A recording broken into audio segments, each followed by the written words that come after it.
Hey guys, welcome back to the channel. So this week I had 2 loads of logs come in. It's mostly oak. There's a maple or so mixed in, but it's mostly red and white oak. So today's job, we need to sort through this, scale it, cut them to length, and get them prepped for the mill.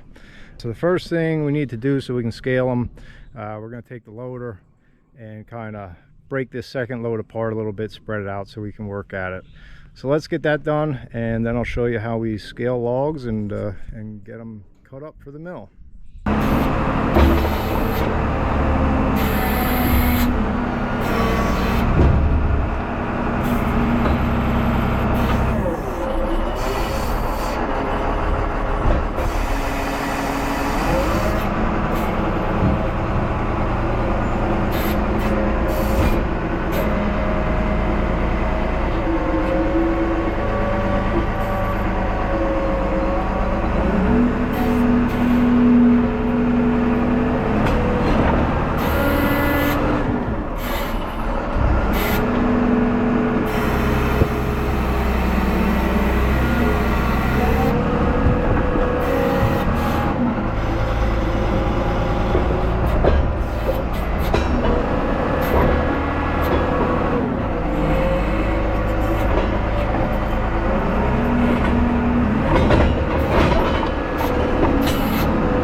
Okay, so we got them all spread out, at least enough to start. There's a lot here, so I might have to work it in batches. But basically what I'm doing now, I have to measure each log to figure out how many board feet of lumber are in each log, because these need to be paid for yet. These actually come from a job site. A contractor's clearing a lot to build a home, and they had this timber. So I actually bought it from them. So I need to scale it now, you know, to find out what's here. So the way we scale it, I have a log scale stick here. I use the Doyle log rule. There's actually 3 different log rules: Doyle, International, and Scribner. Since I've started, I've always used Doyle. It seems to work pretty well for me. So that's just what I stick with. I guess there's pros and cons to all of them.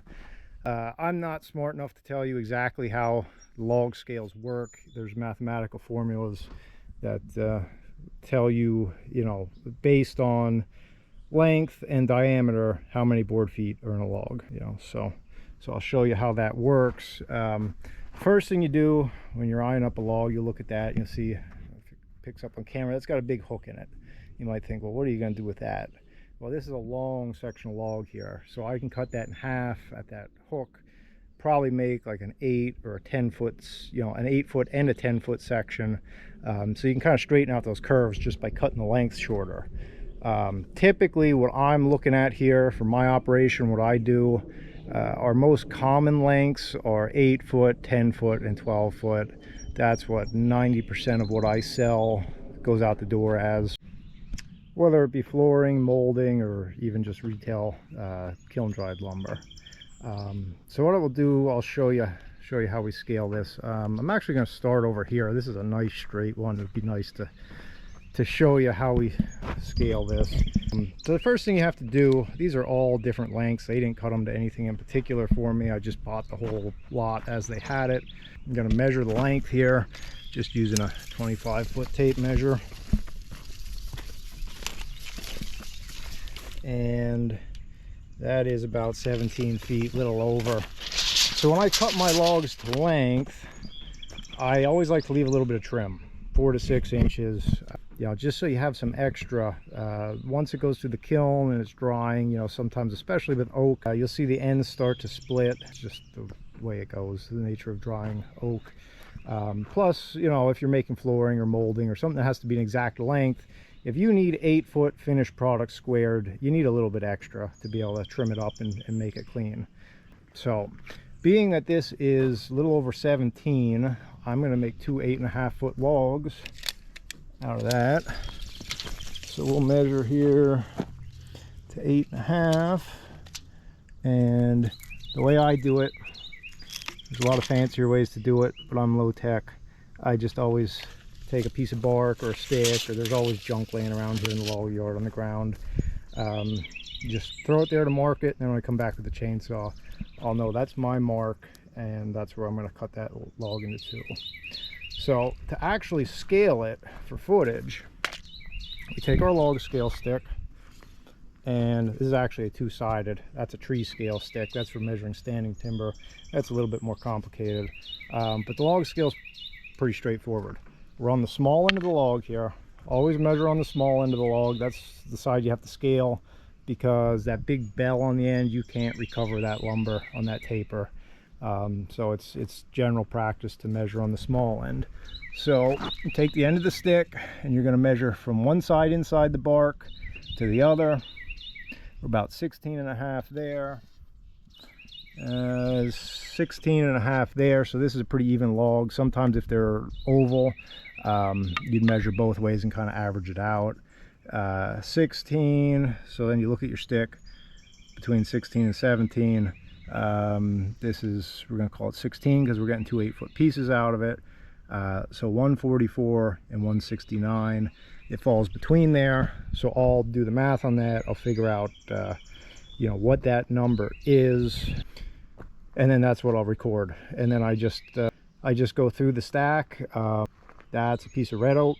There's white oak mixed in here, so we're going to sort through them, and we'll make a column of red, a column of white, and then we'll be able to add it all together, and then we'll know exactly how much of each we have here. This is kind of a real mixed batch. You can see here my tablet is on a piece of true white oak. There's also some chestnut oak or rock oak, and then there's red oak. I think there's even, I saw one piece of maple in here. A lot of people ask me, how do you tell the difference between the oaks? I can't really tell you, just because of the way they are. It's one of those things, it takes practice and an eye. A lot of these things, especially like the chestnut oak and the red oak, look very similar. A lot of people get them mixed up. It's very easy to do, but it's one of those things, just like anything else. When you look at it all day, every day, you can just look and know. You know, if you were here in person, I could probably give you some pointers and kind of coach you through it, but it's difficult sometimes, especially amongst the oaks. But what I can tell you, all oaks are broken down into either red or white. So like that chestnut oak is actually in the white oak family, so that'll get divided into the white oak group, and that gets sold with true white oak. Same way with like pin oak goes into the red oak family. So there's a couple different species in each group, but they all get categorized into red or white. We could go more into detail on the differences between the two, but I won't bore you with that today. So the next thing I'm going to do, I'm going to work my way through all these, start recording. It's going to be impossible for me to do that one-handed, so I'll set you guys down. I'll show you, I'll work my way through the stack here, and then we'll start cutting them to length.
So I have enough done here to start cutting the first batch. So I'm going to start cutting them. I'll start stacking them up so they're out of the way, make some more room to work, and I'll just keep working in batches here till I get through the whole stack.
Okay, so I got most of it cut into length, sorted. I decided to leave some of it long for two reasons. One, I'm not going to get to sawing it for a little bit. I don't have a definitive purpose.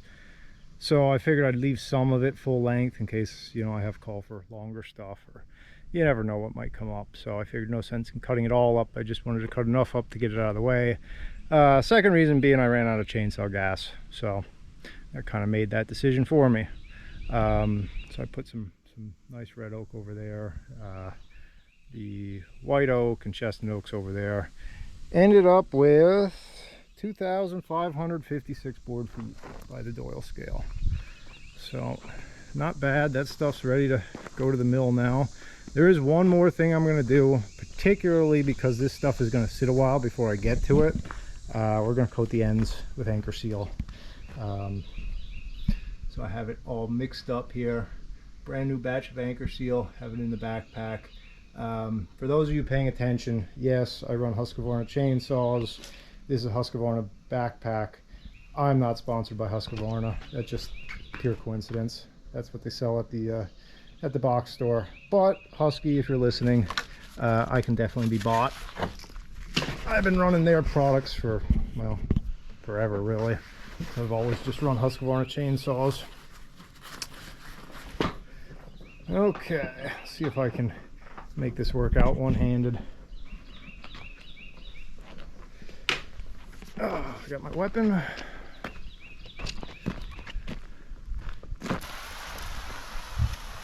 Goes on pink, it dries red. This is like a waxy coating. It's like a, I think they call it like a wax emulsion. It just, all it does is seal the end so moisture doesn't leave the logs too soon. This is where it's going to get tricky. Pumping and holding a camera and spraying. YouTube problems.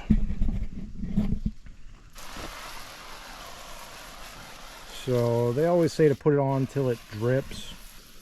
It's just to prevent end checking, just to keep the logs fresh. Gives them a little bit more shelf life.